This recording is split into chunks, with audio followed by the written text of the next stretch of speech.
the things that our audit said is really talked about small group supports and maybe some ways that we could beef up our scaffolds and our supports and some of the things that we do in small group to support our most struggling readers, to support our striving readers, and to keep our readers who are on grade level afloat so that they don't dip back down again.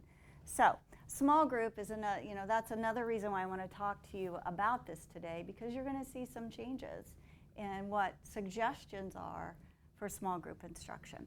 So we're going to keep in mind these three types of instruction. We want to definitely develop this repertoire of small group instruction. And it really doesn't matter what kind of small group that you're doing. These are things that we want to keep in the back of our head. The first one is engagement is high. Just because it's small group doesn't mean that we shouldn't be using some engagement strategies. This is how bad it must have been for me, because it's been so long that I was in elementary school.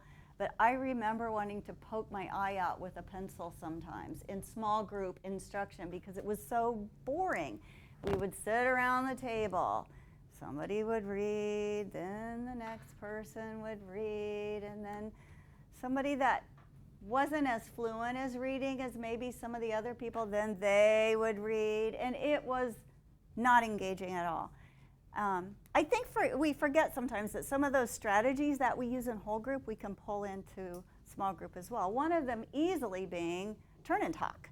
That's very engaging for kids. Just because we're a group of 4 doesn't mean that we couldn't have partners turn and talk to each other instead of having everybody turn and talk. Using whiteboards and using markers and using colored pencils and using magnetic letters, all of those things are so engaging for kids, and we want to remember to do that in small group as well.